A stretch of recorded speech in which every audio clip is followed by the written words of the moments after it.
Hello again. Thank you for coming to my channel. My name is Sabrina Okonkwo, and I'm here once again to discuss the book discussion regarding Woman Evolve by Sarah Jakes Roberts. So we are now in chapter 4. Let's dive right in. And again, in the comments, let me know if you are reading this book, if you have read this book, if you were able to relate to it. Go ahead and comment. Let me know what your feedback is in regards to the book. So also share this with someone who you might think needs it, because it also is my perspective on what the author is writing, just giving a little more insight from my point of view. So I'm going to read chapter 4 from chapter 4, A War of Seed, and I'm on page 63. And the bottom part to the bottom paragraph, the last paragraph, says that it's so easy to become comfortable living beneath our potential, not stretching for the highest version of who we are. We become complacent because we can still function, but we have two choices. We can choose to function, or we can choose to revolutionize our world. And I love this. I love this because, especially as believers, if we are not careful, we will find ourselves slipping into religiosity. We will find ourselves slipping into doing church as usual. We will find ourselves going through the motions. And that is not the purpose. That is not how we should be living our lives. Like, we should be every day applying the gospel daily. The kingdom should be visible in our lives on a daily basis, right? Because just like it says here, we can choose to revolutionize our world. You might not be able to reach everybody, but you can reach somebody with your actions. You can reach somebody with your life, with the way you are applying the gospel daily. Somebody can be reached. We cannot just be comfortable with just doing the same old, wanting change, desiring change, but not willing to put in the work to make it happen. Like, it says here, it's so easy to be comfortable living beneath our potential. The easiest thing to do is to be lazy. The easiest thing to do is to be mediocre.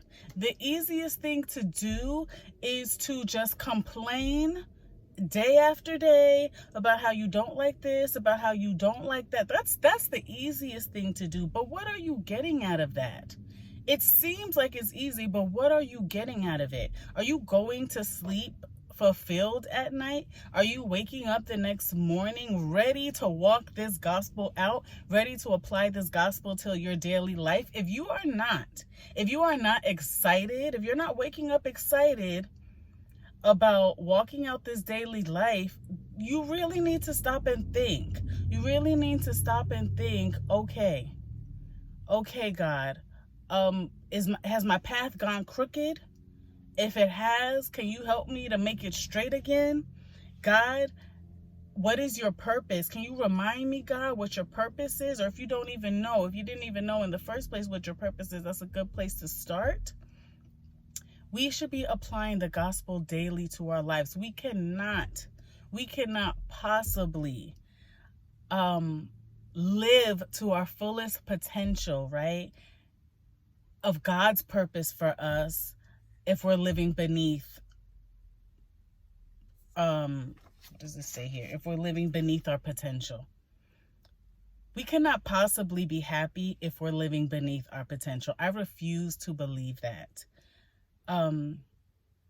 We have to put in the work. We have to put in the work. And the crazy thing is that the work actually ends up being fulfilling. You actually wake up. You will. I'm telling you this because I'm living this. You will wake up excited to start every day. Excited to see where God is taking you to today. Excited to see what God is going to tell you today. Excited what new project you can start today. You're not going to have time to worry about the problems, because problems there will be, challenges there will be.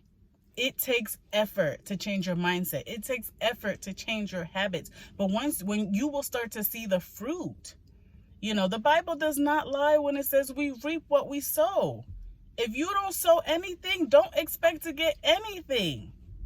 If you sow laziness, don't expect. How are you going to expect to reap any fruit? Eat any edible fruit, any delicious fruit, any juicy fruit? How do you expect to reap anything that is worth anything if you're sowing nothing? If you're sowing things that are of no value, sowing your minimum, the scraps, the crumbs, you can't expect to get anything out of that. But when we rise to our potential that God created us, right? So we have to remember, he created us. He's perfect. He is perfect. There are tons of verses. I will put them in the video or in the description box. There are tons of verses that talk about how he is perfect in all of his ways. So if he made you, right, and he made you in his image, you have to trust in him that what he has for you is perfect, that you are capable to reach that potential, that you are capable to reach that standard. So I encourage you, we got to get to a point where we're ready to apply the gospel daily in our lives. Not doing church as usual, not doing religion as usual, not doing the same complaining story day after day. That's not going to get us to our potential. So I hope that this blessed you. I hope that this encouraged you to put in the work. The work is worth it. The work is worth it. So God bless you all. Stay blessed and have a good day.